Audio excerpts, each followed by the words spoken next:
warahmatullahi wabarakatuh. Salam sejahtera kepada semua. Good evening. Vanakkam. Tancahau. Saudara-saudari pengacara majlis yang dikasihi Datuk Seri Anwar Ibrahim, Pengerusi Pakatan Harapan, Yang Berhormat Anthony Loke, Setiausaha Agung DAP, Yang Berhormat Mandius, Ketua kita yang mewakili Sabah, Setiausaha Agung Saifuddin Nasution, Pengarah Pilihan Raya yang bijaksana Nga Komeng, Saudara Kelvin, Ketua Pemuda, handsome, segak dan bergaya.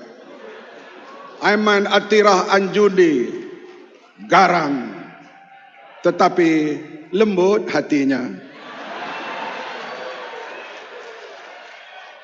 Seluruh pimpinan parti-parti dalam Pakatan Harapan dan parti-parti penyokong Pakatan Harapan yang bersama kita pada malam ini dan yang mengikut siaran secara langsung di seluruh negara.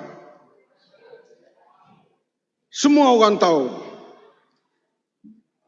Parlimen dibubarkan sejak daripada zaman Tengku Rahman, Tun Razak, Tun Hussein On, Tun Mahathir, Dollah Baidwi.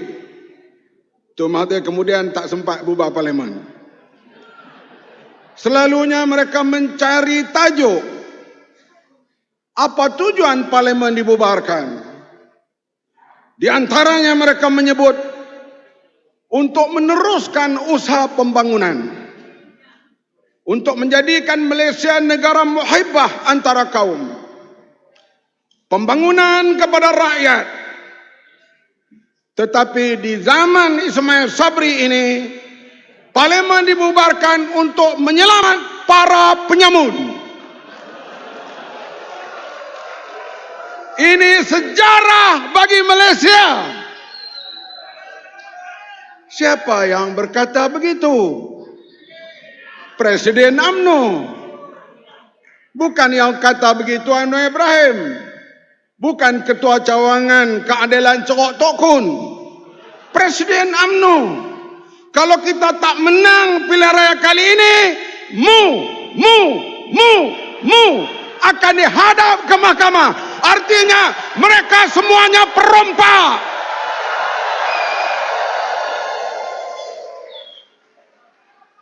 Hei! Sampai bila rakyat Malaysia nak berbodohkan? Tak kira banjir, tak kira bah, tak kira rebut, tak kira taupan, asalkan kami jangan masuk jail. Caranya ambil kerajaan, menggunakan isu Melayu, Islam dan bahaya DAP. Dapat kuasa, yang pertama sudah tentu tukar AG, Attorney General, tarik balik kes dan buat perkara yang lain. Selamatlah penyamun-penyamun itu. Takkanlah rakyat Malaysia yang merdeka lebih 60 tahun tak boleh faham perkara ini. Ada di antara tuan-tuan, anak cucu tuan-tuan, keluarga tuan-tuan nak sokong UMNO Barisan Nasional dan Perikatan Nasional. Kalau ada, kamu menjadi makhluk yang paling pelik dalam dunia. Hadirin sekalian, kita berada di sini secara aman. Kita menghirup udara negeri Perak. Amannya negara ini di antaranya pengorbanan pasukan keselamatan. Kita berada di sini, Nun di Laut Sabah dan Filipina. 3 bulan tentera laut berada di atas kapal. Berada di sempadan, saya melawat sendiri melihat mereka berada dalam keadaan siap sedia, senapang terhunus menjaga keselamatan negara. Di Selat Melaka, di Laut Cina Selatan, Mereka bertugas tak kira siang malam mempertahankan keselamatan negara untuk memberi nikmat kepada rakyat. Tiba-tiba harta angkatan tentera dicuri oleh pemimpin-pemimpin. Ni apa ni? Bukan harta Anwar Ibrahim mereka curi. Bukan harta Ngakoming, bukan harta Lim Kit Siang, bukan harta Haji Abdul Hadi Awang. Mereka mencuri harta angkatan tentera. Bayangkan keselamatan negara kita ini, anggota-anggotanya tidak dihormati oleh pemerintah UMNO dan Barisan Nasional. Nasib baiklah aku sempat jadi Menteri Pertahanan.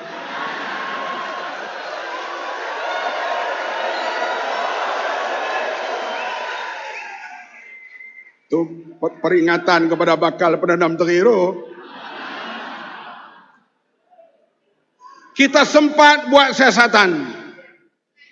Diketuai oleh Tan Sri Amrin Buang, diteruskan oleh Public Account Committee, diketuai oleh anak muda daripada Perak ini, ahli parlimennya, membongkar penyelewengan. Di antaranya wang untuk membina kapal LCS 400 juta dicuri oleh sebuah syarikat yang tak ada kena mengena dengan membina kapal laut ataupun kapal tentera laut. Kalau wang kapal mereka boleh curi, tambahan pula wang-wang yang lain.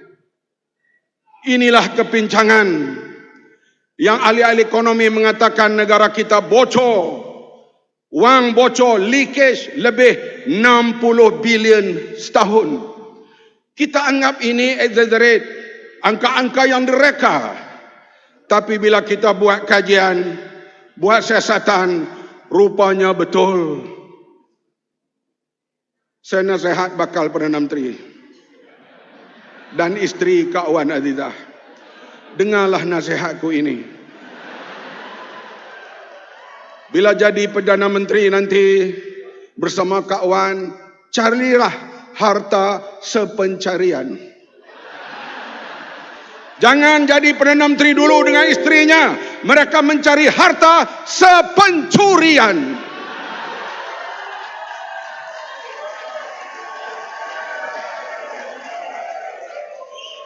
Tiap-tiap malam mereka bincang, abang dah curi banyak mana? Tak ada, baru 42 bilion, itu yang mereka tahu. Yang tak tahu 42 milion yang mereka tahu. Mereka dakwa abang ni mahkamah, yang mereka tak tahu banyak lagi. Cik Ros pula, Adinda curi banyak mana? Ya, yang mereka nampak beg tangan 350 biji. Yang lain mereka tak tahu, banyak lagi. Harta kita, kapal di laut, gudang di darat. Sebab itu bakal Perdana Menteri kita tak akan jadi begitu.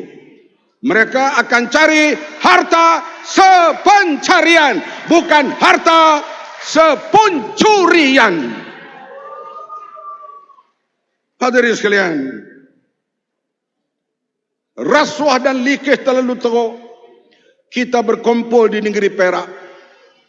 Saya ucap terima kasih kepada Baginda Sultan Perak menitahkan semua khutbah-khutbah, di akhir khutbah doa mesti masuk hal menentang rasuah dan jangan terlibat dalam rasuah. Tahniah kepada Baginda Sultan Perak.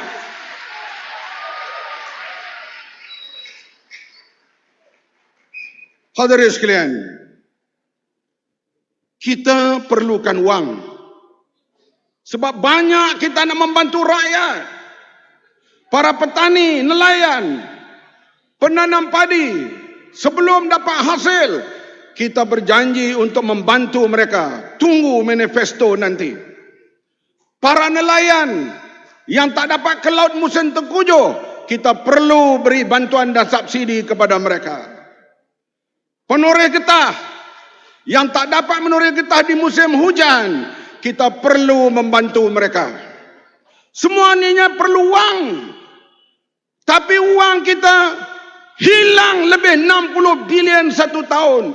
macam mana nak membantu mereka. Sebab itulah rasuah mesti kita tentang habis-habisan. Walaupun 22 bulan kita memerintah, tidak lengkap di sana dan di sini, tetapi diakui bila Pakatan Harapan memerintah, indeks rasuah daripada tempat 61 turun ke nombor 51. Artinya rasuah berkurangan. Naik Mahyudin Yassin, Mai Sabri, indeks rasuah tempat 61 sekarang ini 51 naik ke nombor 62. Sudah setaraf dengan negara-negara Afrika. Tak lama lagi barangkali kita sampai ke tahap Sri Lanka. Janganlah sampai ke peringkat itu, hadirin sekalian. Memang masa kita memerintah dulu, kita berusaha misalnya bagi saya membantu tentera yang miskin, veteran. Saya sebagai menteri tak malu ulang alik jumpa Menteri Keuangan. Menteri Keuangan ni adik saya, Guan Eng. Tapi dia ni kedekut sikit. Dia nak lulus satu perkara tu, dia teliti. Tapi bila dia kombin, dia bagi bantuan. Itulah bekas tentera yang ada pingat jasa Malaysia, kita beri sekaligus RM500. Adakah cukup itu? Cukup atau tidak? Tidak. Saya kata Menteri Keuangan Lim Loy Eng ni tak cukup. Dia kata tunggu, ekonomi pulih, kita naikkan bantuan kepada mereka. Rumah Angkatan Tentera, rumah polis dan kebajikan yang lain rakyat bawahan ini, sentiasa kita cari jalan untuk membela mereka. Nak bela macam mana kalau duit tak ada? Inilah yang perlu kita lihat, hadirin sekalian. Perkara-perkara seperti ini menjadi keutamaan kita pada selepas kita mencapai kemenangan pada 19 November nanti. Hadirin sekalian, kita akan bergerak di seluruh Malaysia, jelajah harapan. Malam ini kita mula di sini. 22 hari bulan di Negeri Sembilan, diikuti dengan Melaka dan sebagainya. Lihatlah jadual, hadir beramai-ramai. Dalam masa sebulan ini kita bangkitkan rakyat untuk menolak UMNO, Barisan Nasional dan Perikatan Nasional. Hadirin sekalian, kita kena hadir semua untuk kita buat perubahan pada kali ini. Memang belanjawan negara telah dikemukakan baru-baru ini. Itu bukan belanjawan, itu sembang kedai kopi. Faham ke tak ni?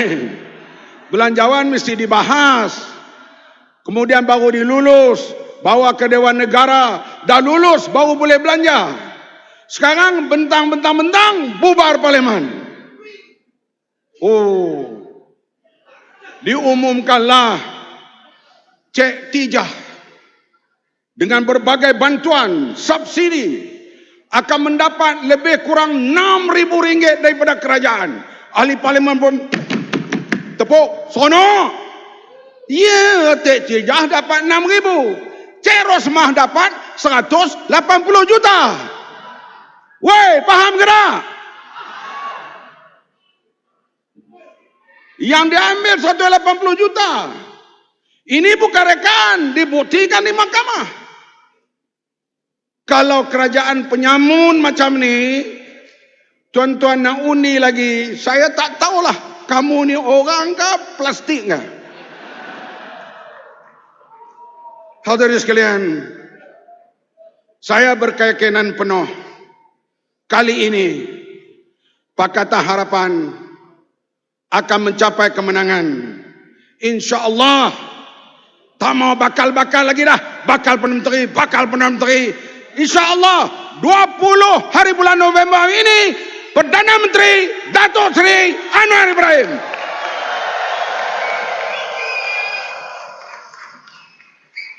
No bakal-bakal lagi. Bakal. No. Kali ini Prime Minister. InsyaAllah. Kemudian Akta lompat parti dah ada. Kita akan lihat kerajaan kita, lihat 5 tahun kita buat. Kalau baik, 5 tahun lagi sambung tugas kita. Kalau tak baik, tendang ke Laut Cina Selatan. Hadirin sekalian, kalau begini keadaan penyelewengan dilakukan oleh pemimpin UMNO, yang sudah didakwa, yang akan didakwa, yang sedang didakwa, apakah tuan-tuan nak lagi sokong calon-calon UMNO, BNPN, nak sokong atau tidak? Nak sokong atau tidak? Kalau tuan-tuan sokong lagi, saya tak tahu nak kata apa. Apa jenis manusia ni?